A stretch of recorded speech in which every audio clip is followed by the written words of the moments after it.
I'm going to introduce you guys to this vacuum bleeder. It's basically what it is. It's just a vacuum bleeder that you use it for fast bleeding your brake system. So basically, we've got this switch here, which is you turn on and it sucks the air. So all the fluid, as you can see here, it sucks really quickly. But the thing about this is that when it sucks air from the netball, the braking netball, is that it sucks some of the air as well, because through the threads, actually, because it's a high vacuum, it sucks the air and sucks the fluid as well. So the first thing when you start bleeding the braking system is that the first thing is you suck all the fluid from the reservoir.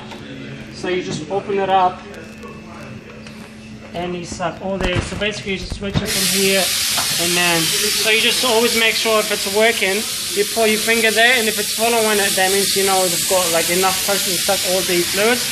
You put that inside like that, and as you can see, it's sucking all the air, all the fluid.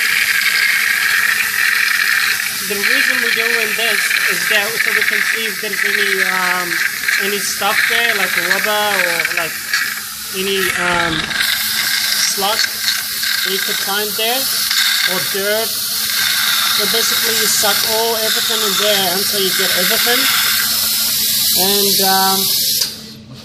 And yeah, so just check your reservoir if you've got any dirt or anything. If there is any dirt, so because you're flushing your system, you want to take the reservoir off and just give it a quick clean. And once you have done that, you want to start from the rear. Just before I forget, we need to fill up the reservoir after we have cleaned it and stuff. So you just fill it up because you don't want air to go into the system. So basically you just fill it up with fluid. Sorry. So that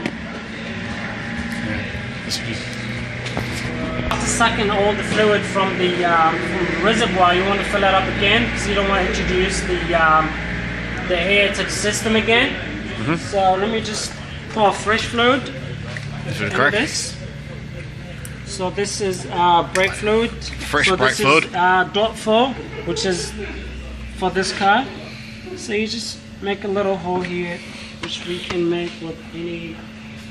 Just make with my pen, little hole, just like that, and just fill it up to the max, just so that when we bleed in, it doesn't get the air in, and you keep topping it up. So I'm just gonna leave that one there so that we keep topping it up. So I'm just gonna go from here and so that you don't damage it because they're easily damaged. So you spin it there just before you put this so that you don't have to get this one out all the time and stuff.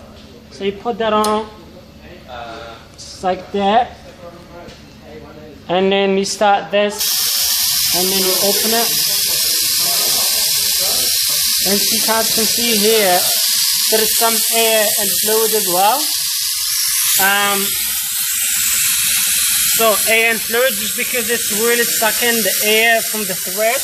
Yep. And sucking the air, the fluid as well. What you might do, so just slow that down a little bit so we can actually see. Yeah. Just press it down so we can actually see the bubbles.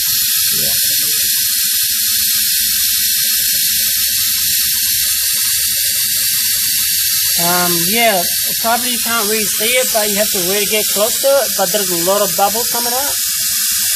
Yeah. As you can see right there, there's a lot of bubbles. There's right there. There's fluid and bubbles. So so that's how you do your vacuum. But you always make sure that when you do the vacuum one and you finish with it after flushing the system, you want to do a manual so that you clear all the air from the system, because when you use the vacuum it gets air in it, and you want to clear it up with the manual, so just up and down with the pedal.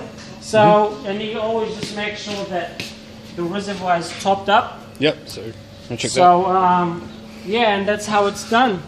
So Sweet. And yeah, it's good.